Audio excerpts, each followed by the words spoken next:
It's my pleasure to welcome you here to the Clark Howard Show, where our mission is to serve you with information that empowers you so you can make better financial decisions in your life. I'd like to thank each and every one of you who've been able to donate this year to Clark's Christmas Kids, where we collect your donations so that children in foster care are able to have gifts to open Christmas morning.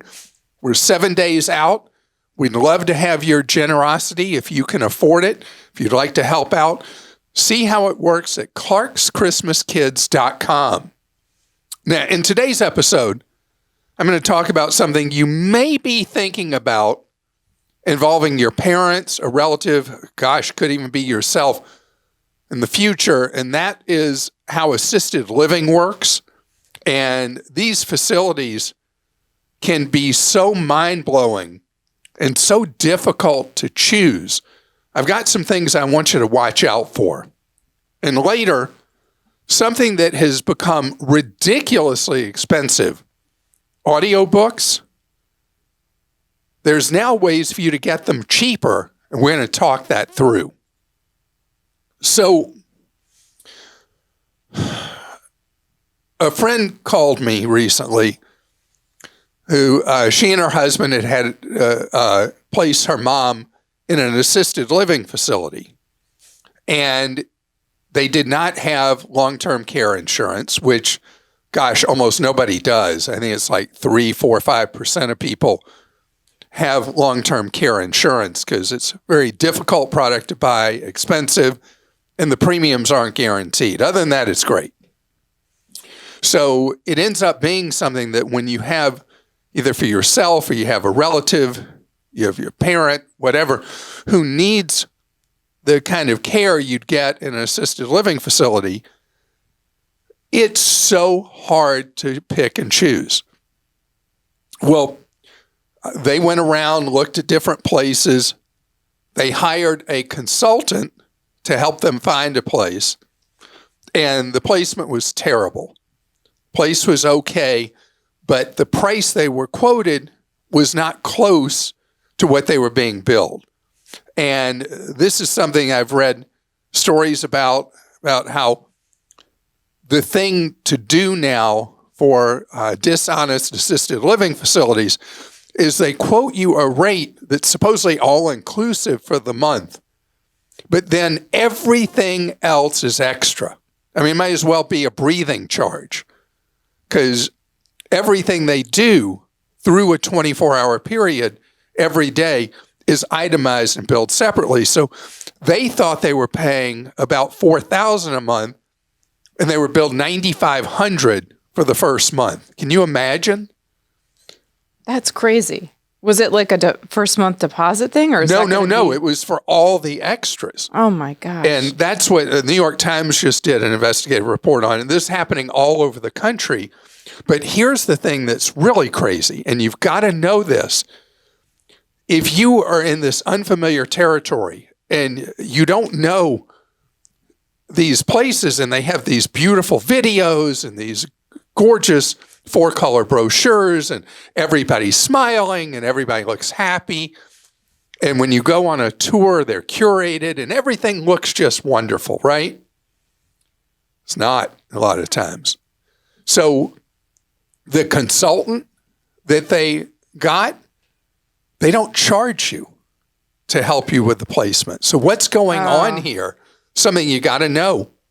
These consultants in the industry are commissioned salespeople who supposedly are independent, but there's too much financial incentive for them to place you in whatever facility is paying the biggest commissions and ongoing kickbacks for as long as the person stays.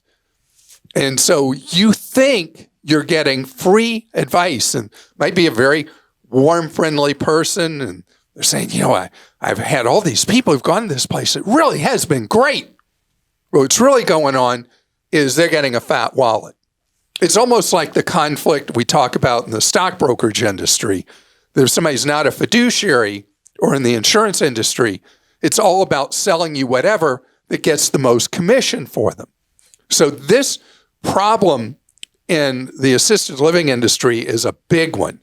A lot of these assisted living facilities have been bought by Wall Street crowd types, private equity outfits that are just trying to squeeze as much money out of desperate families as they can. And so that's why you want to hire what, Christa? Because you have new experience with this. A geriatric social worker. Or a geriatric care manager. Care manager. Both terms are used around the country. And we have a link on Clark.com for you to be able to find a legit geriatric care manager who has training and experience and knowledge. And they're not getting commissions from anyone because guess what? You're paying them an hourly rate or a retainer like you'd pay a lawyer or accountant or something like that. And then you don't have to worry about the crooked practices going on in this industry. And what do you have, Christa? I just pulled up this one website, the Aging Life Care Association, aginglifecare.org.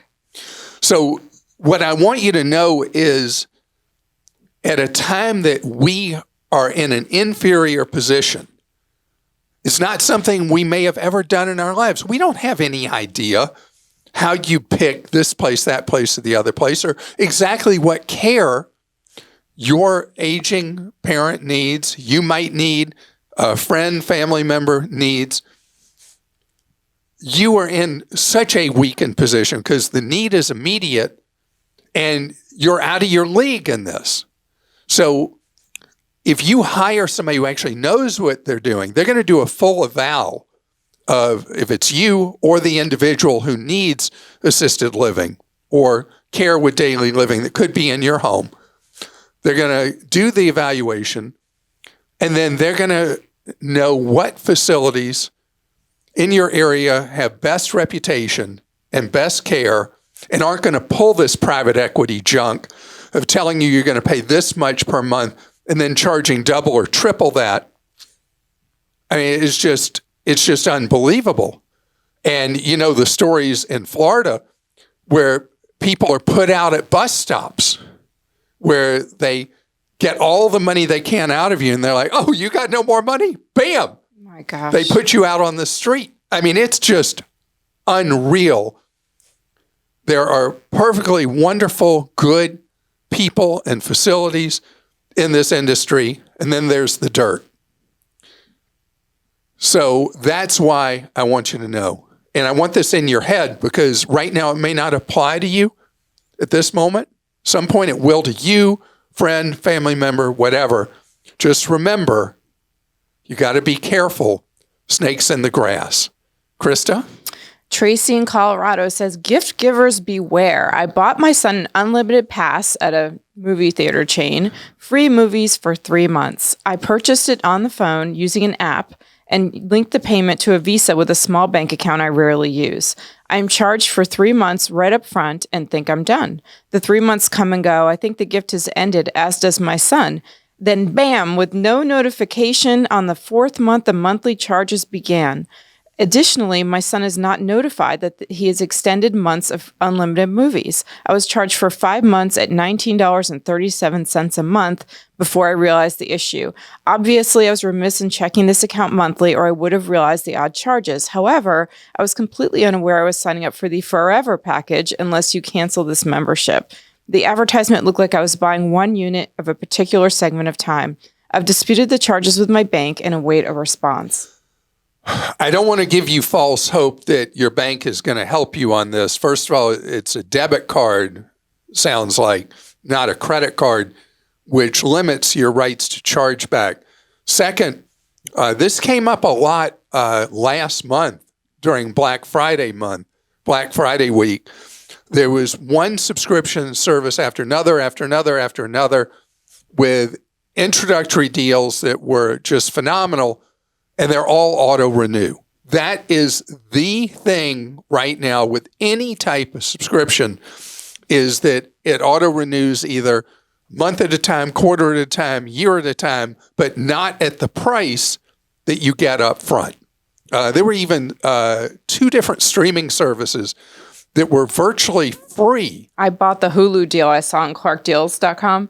And it was But what happens after the year? Well, I put in immediately. I go to my calendar now because I've been bitten by this as well. And just like Tracy, and I put a notification 10 days before before I got the deal to cancel. Because it goes from, you're paying a crazy low $2 a month? 99 cents a month. 99 cents a month for a year. But then after that, it springs to regular price, which I don't remember. Was that $14.95? No, it's the one with ads. I think it's $6.99 a month or something. Okay. So just know any of these things, I don't know one that is an exception, that when you sign up for any subscription, it is all designed to lure you in and with an intro price like your Hulu, and then hit you with much higher prices later on. And in our busy lives, how are we going to remember? So when do I sign up for those intro offers? Never. Yeah, I don't. But you can put an alarm on your calendar. You can, and if you're good at that, and you're disciplined like Christa, then you avoid the price jump that you're going to see. But otherwise, anytime, subscriber beware. David in Ohio says, I recently booked a hotel during the week between Christmas and New Year's through Expedia. It gave me the option to pay up front or pay when I show up. If I choose to pay when I show up, does that increase the likelihood that I could be turned away if they've overbooked the hotel? Should I pay up front to better secure my reservation, or does it not make a difference? It does not make a difference, David, and unless there's some enormous increase in rewards or awards you're going to get from Expedia by paying up front, you don't want to pay up front. Remember, if you no-show for that hotel, they're billing you for at least the first night anyway. There's no meaningful difference between you prepaying or paying when you get there. My preference, unless there's just something dangling out in front of you that's just so worth it to pay up front, don't do it. Now, I'll tell you what's come up several times recently. People who have prepaid for hotels through a third-party booking site then get billed again by the hotel. And then you're fighting. I had this recently, not recently, it was about 8 months ago. I had this with a hotel in Los Angeles where I got this special deal if I prepaid non-refundable, and I was going 2 days later. So I was like, man, I'm going to take that deal. So I prepaid the deal, get the hotel. They said, we just need your card for incidentals because we see you're prepaid. And then the next week, I got billed by the hotel at what the price would have been regularly if I hadn't had the prepayment. I went through so much hassle getting the hotel to credit me back. It was unreal. No one would ever respond to an email, phone call. I finally tracked down what the corporate office was of the hotel. And this was in New York where the hotel chain was based. And finally, I got somebody to give me my money back. I mean, it was a terrible mess. So I am not a fan of prepaying, and never prepay for a car rental. Never prepay for a car rental. Matt in Vermont says, hey, Clark, I'm a longtime listener, and late last year, you even answered my question about buying back my leased truck. I did buy it back, and I'm still enjoying having equity in a vehicle for once. Thank you. My question for you today is actually for my mom. Every year when the holidays come around, she always struggles to find gifts for my nieces and nephews. They pretty much only care about their devices these days. She wants to start giving them money that they can use for college, a home, or other large expense once they become adults. What would you suggest is a good investment for this idea and one that she can contribute to every year? So this answer has changed so much because of a new federal law going into effect in January, where when these nieces and nephews are growing up, don't know if they're going to go to college, you still contribute the money you want to give to a 529 account because Congress changed the law and people weren't contributing to 529s because they were worried, what happens if my kid doesn't go to college, or in this case, niece or nephew doesn't go to college? What happens to that money? The tax code's really ugly on that. But now you have the ability to convert up to $35,000 that had been deposited into a 529 account, tax-free, migrate it into a child's Roth IRA. So this is the best answer I can give now for nieces and nephews, giving them something for their iPhone or whatever, waste of time and money. Give them something that will stand the test of time, which is money that builds towards their future, either education or ultimately towards retirement, by doing a 529 college savings plan. And at Clark.com, we have a list of the best plans in the country. And based on our analysis, what makes a plan great is lowest possible costs and no commissions. And you can go look at that list. And I'm not sure if his mom is in Vermont, but Vermont is on the honor roll, and it does have an in-state tax benefit for contributing. So look at that guide, and you'll see why I like that the best as a way to put money aside. And here it is a week before Christmas. I don't know how you survive living in New England in December, January, and February. I mean, if it gets below 70, I'm cold. Vermont's awesome. It is beautiful. And if you're a skier. In the summer. Well, you in the fall. Ski in the winter. Ski, snowshoe, cross-country ski. Yeah, not doing that in that cold a temperature. You go out west, you got that dry cold. It's bigger mountains, the whole thing. Anyway, I hope that helps. And it's wonderful to want to help nieces and nephews, but things given to them often, they long since are broken and all that. Putting money aside that builds a future, I love that. Coming up next, my oldest brother and his wife love listening to audiobooks, but it's not cheap, except it can be. I'm going to tell you about that next. So Jeff Bezos has the world's largest yacht. In fact, there was a big problem where a bridge had to be opened just to be able to get the yacht out of the ship maker's harbor building facility, whatever.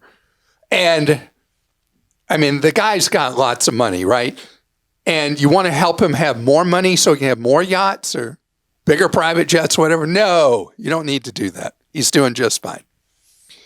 So you got to know Audible is unbelievably expensive if you like listening to audiobooks. It's crazy expensive because they've had, in the marketplace's mind space, they've had a monopoly on audiobooks, and the price has gone up and up and up and up. And so it's crazy expensive. But there's so many alternatives. One that's new is Spotify now is making a wide catalog of audiobooks available that come included with its certain music listening plans that are as cheap as $12 a month. What is it you pay, Christa? Do you remember? You're on the I'm family on premium. thing. I'm on premium. But you get a wide selection of these books now. Absolutely. I was looking through it. I'm so excited about it because I've been using Libby, the library app, but it takes a long time for me to get an audiobook I want to listen to. But I just saw at least, just glancing, 10 audiobooks I would listen to. And speaking of that, I mean, this is a great alternative because Spotify is something people are already getting in large numbers to listen to music. And now to be able to listen to audiobooks for free as part of it. Now, there's a lot of hoops you might have to jump through, but you didn't find them to be inconvenient at all. No, very, very popular books. And we, a while ago, put together a guide at Clark.com of, I think it's 11 different sources. 11 places online and apps where you can get audiobooks for free. All of them have little hiccups with them. So it's not none of these things. The new Spotify offering that you're already paying for Spotify, so you get this stuff for free. The stuff with our list of the sources where you can get audiobooks for free, like you mentioned, Libby.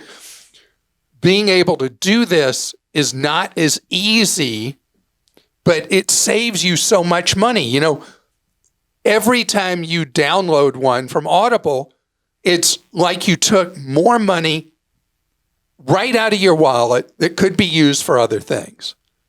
And that's the problem with convenience. I love it. Speaking of Amazon, and I don't want to pick on Amazon, but those, you know, whenever you say but, that means you are going to pick on something. Anyway, Amazon was getting trashed by the reviewers over Black Friday week because their deals were, some people referred to them as garbage, some people referred to them as trash. The kindest were the no-deal deals at Amazon. Amazon has become a source of convenience with the services they offer. Do you know that Amazon delivers so many packages now that they now deliver more packages than either UPS or FedEx do? Think how big UPS and FedEx are, and Amazon is a bigger package delivery service now because there are a lot of people who love convenience, but convenience comes at cost. Amazon does a fantastic job at what they do. It's just not necessarily the bargain. Christa? Okay, and we've got the first question here from Mark in Florida. Does Clark think more corporations will try to use the new sneaky 401k trick that IBM recently pulled, where instead of 401k matches being given to employees, IBM will instead give employees a bond-based retirement IOU, paying less than 5% in returns? Yeah, so IBM has been getting a lot of heat about what they're doing is IBM, instead of having to use current cash for a match of employee 401ks, is converting to a system with no match at all on the 401k.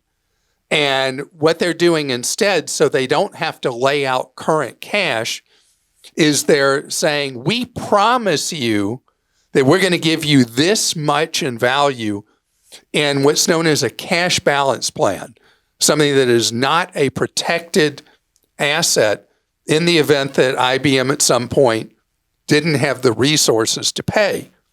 And so is this going to happen widely in corporate America?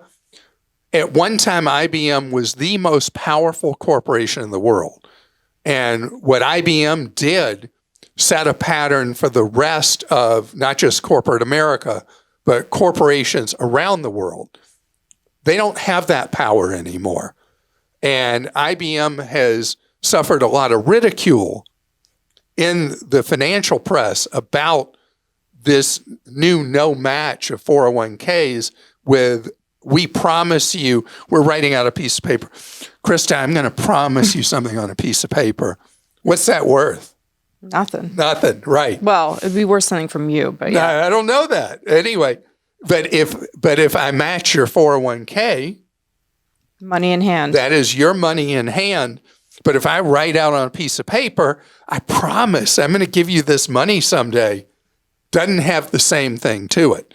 So I would be very surprised if what IBM is doing is something that holds up in the marketplace and is something that's widely adopted. So I'm not fretting. I'm curious, but I'm not fretting. There was one positive article just the other day about this, that you can take this to its logical conclusion. What IBM is doing is they're going back to some form of employer-provided pension with these IOUs, but I'm unsold on that.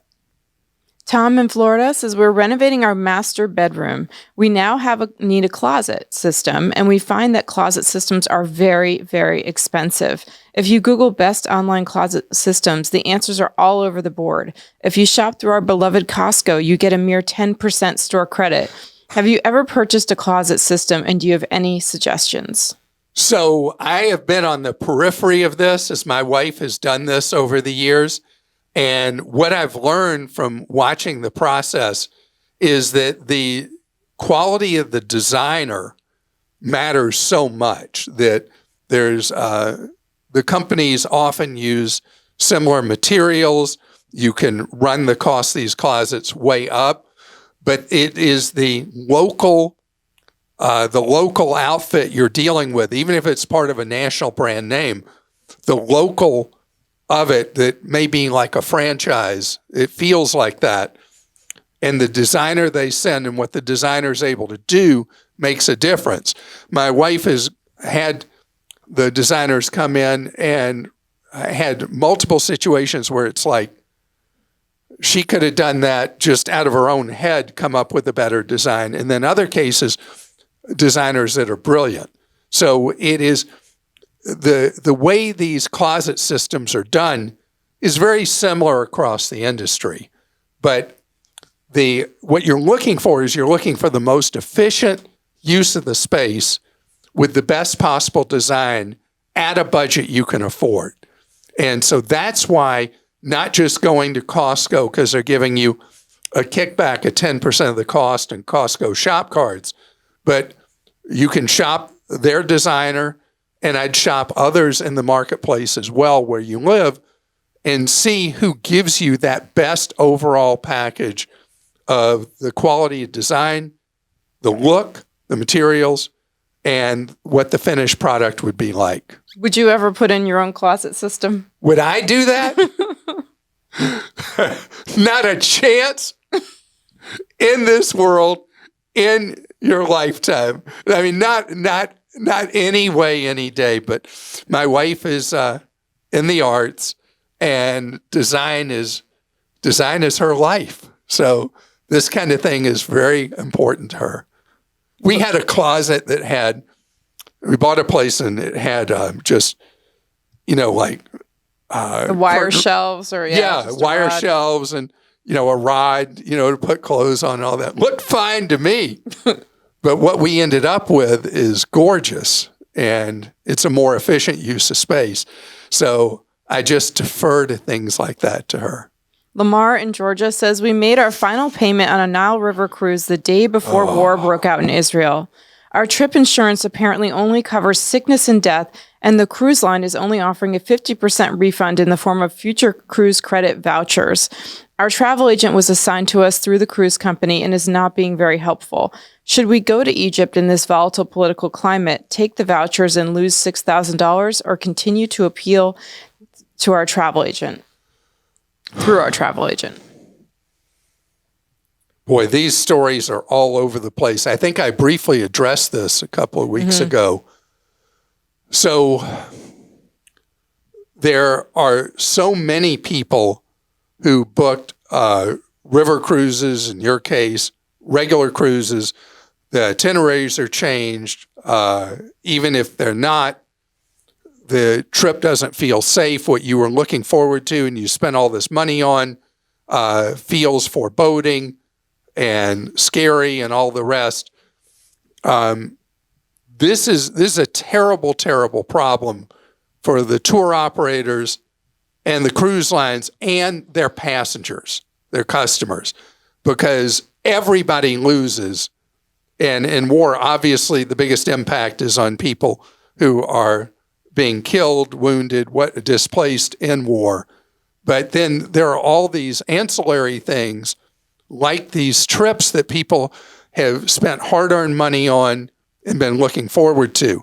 I want to repeat something I said before, and that is, if you are going somewhere in the world that has a known history of volatility and violence, you need to buy cancel for any reason trip insurance, not just regular trip insurance that will give you back in cash some portion of your money, 50, 60, or 75% of your money. You'd still lose if you do a 75% policy. You'd still be looking at losing $3,000 in this case. But you'd have most of your money back, and you wouldn't be in fear that you would take the trip and be in danger. I mean, you might go and everything would be fine, but you might not ever feel good about it because of the violence that's been going on in the Middle East. So this one is one that's a brutal problem for everybody. In this event, you have trip insurance that is only a traditional trip insurance policy, doesn't have cancel for any reason coverage. And if you don't feel excited about and comfortable about going, don't go. You can appeal. I don't know that you'll make progress. I've been reading some of the advocacy stuff where people have been advocating for passengers on these trips. They're getting nowhere on getting the cruise lines, tour companies to do more for people. And it is a situation where I think that if you have to take your lumps, if you're not comfortable going, you take your loss, because to not do that and to go and be afraid and not enjoying it is just not okay. It is a really terrible situation you didn't cause, but you're suffering from it. And I hate this because I've got nothing better that I can say to people with the tour operators and the cruise lines. You know, the airlines, it's pretty easy now. You just roll the value of the ticket into future travel, unless you buy one of those dreaded basic economy tickets. But with the travel industry, tours and cruises are their own separate category and not consumer friendly in how they operate. So I don't know that I provided you any good guidance at all here. It's a toughie. We do have a Clarkie today. So let's lift things up and listen to Elaine. All right. Mark, this is Elaine, and my husband and I, we catch up with you and your podcast every weekend as we drive to our lake house in Hot Springs, Arkansas from McKinney, Texas, which is in the Dallas area. We just want to thank you so much for helping us make better financial decisions and learning to live on less than we make. We tell all of our friends and family about you and encourage them to also join your podcast. You're a big part of our life on the road, and our life would not be the same without you and Christa. We think that you should have a bobblehead made so we can sit you on our dash as we listen to you so we can watch you laugh. We just love you and Christa and all the team, and thank you for all you do. Thank you very much. And we did have bobbleheads. We did, yeah. We had, for a good while, we had thousands and thousands of bobbleheads, and we needed thousands and thousands because in shipping, they were pretty fragile. Yes. What, 1 in 3 came with a broken arm or broken leg or something like that. But do we have one here anywhere? So it'd be fun to show it to the YouTube. I'll have to find one. YouTube watchers. Yeah. Yeah, but we had one, and it looks like a pretty good representation of me. Yeah, it's awesome. And this was back in the era when particularly baseball was all into bobbleheads. And I wonder, the people that were making my bobblehead were wondering, that didn't look like any baseball player we've ever done a bobblehead for. Yeah, they came from China. They did come from China. And whatever the shipper was, they specialized in dropping the cargo off the ship and have it drop 60 feet to the dock, because they came broken in very high numbers. But they were a popular item. They were. Think a bobblehead again? Yeah, why not? Okay. All right. Well, have a great day. Glad you enjoy listening to us on the weekend as you drive. And think about the fruits of living on less than what you make. You got your vacation home you can go to on the weekends because you've spent your life living on less than what you make. Have a great day.